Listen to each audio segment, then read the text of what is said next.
Hi YouTubers, welcome back to another episode of Malcontent Corner, the corner where I hope to enlighten your lives by sharing with you things I've learned in the daily walk of mine.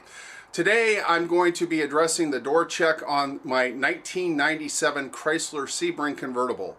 Coming up next.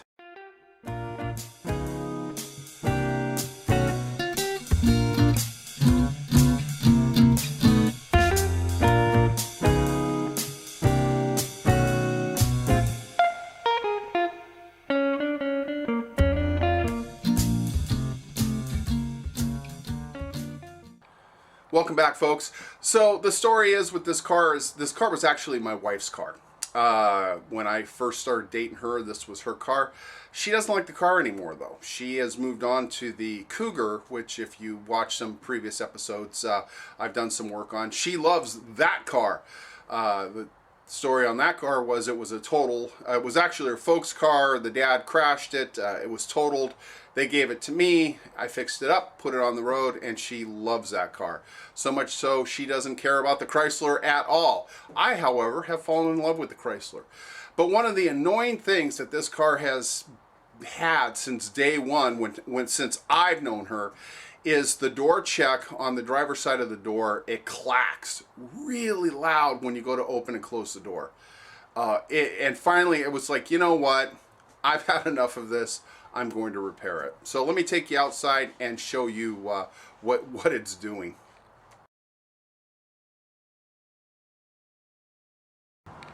So here's the problem that I'm talking about.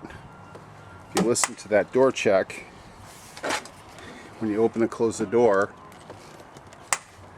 it really makes a lot of noise. So this item here has got to be replaced. So let me see what it takes to get that replaced. Be back in a bit. Alright gang, so here we are. I'm pulling everything apart. Basically there's two nuts here and two bolts here that hold this thing in. I was looking at removing the whole door panel. There's a screw there. There's 1, 2, 3 screws under here. There's one back here. There's one under here. There's two in here.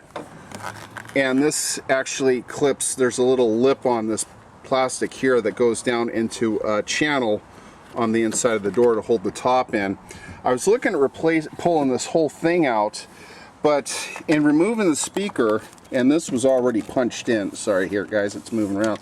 This was already punched in, but I loosened up these screws and I figured out I can get my hand in there.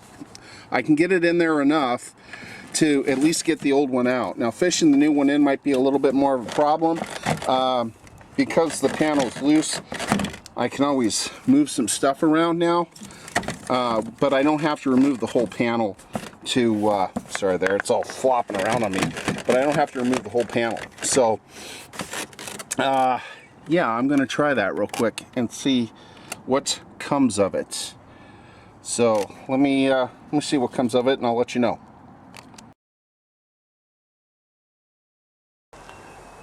Okay everyone, I was able to get the old one out. Just fed it out through the door. Make sure you have the window up so you have enough room to get in there. And if you have smaller arms, it works better than meat hooks. But here's the new piece.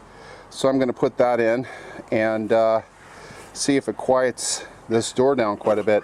I noticed there's a crack right here on this one, so I'm sure this has seen better days. So anyways, that's what I have. I'll let you know when I get it back in. Alright guys, so what do you think? Way better? Yeah, I think so. Way better. Way better. Not exactly the same as the old one. Obviously the old one was painted body color, but still way better than crack. So, here we have it. Alright, well, let's go inside to the garage and we'll finish up. Alright folks, there we have it. The offending piece is out, the new piece is in, the door's nice and quiet. Voila. It's a great day. in the last couple years, I've taken to driving the car more on a daily basis, especially now that gas prices are a little bit higher. I like the car. It handles well. It's a well-mannered car, and it does pretty good on gas. It gets about 24 miles a gallon on an average. So all things considered, I really like the car.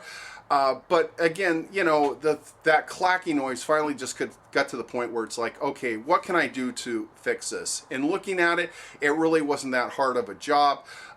There's really no gotchas with this job, so to speak, except the one that I will mention now. There are these plastic clips that slide into plastic holders on the door panel itself, and popping the bottom out so I could move that speaker bracket around and get my arm in there. One of them fell out of the plastic holder on the door card. It's not really a door card, but it's made out of plastic, and it just popped out because they just slide into place. Really, it wasn't hard. I took a look. I saw exactly where it went. I slid it right into place, lined it up with the hole in the metal door frame, tapped it back in, and it was good as gold. Ideally, you probably want to pull that panel off and lift that membrane that's behind that speaker up so that you don't punch a hole in it. In my case, there was already a hole in it. So all I did was just, you know, use the already ripped membrane and move my arm in there. Like I said, ideally you want to pull all that out so you don't rip that membrane. In this case, it was already ripped by somebody else, not me. So it just made the job a little bit easier for me. I didn't even have to pull the door panel off, but I did pull those screws out so I could at least pry the bottom out and move that speaker bracket out of the way. That was kind of in the way, especially dealing with these meat hooks of arms. All said and done though, I mean, it was about $21 for the part. I bought it off of eBay, and maybe 35 minutes, 40 minutes worth of work. Really, I should have done this job years ago, but the nice thing is the door opens nice and quietly now.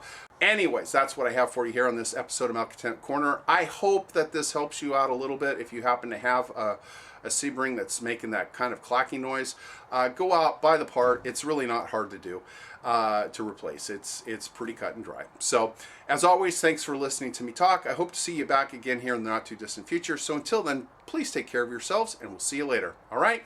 Ciao!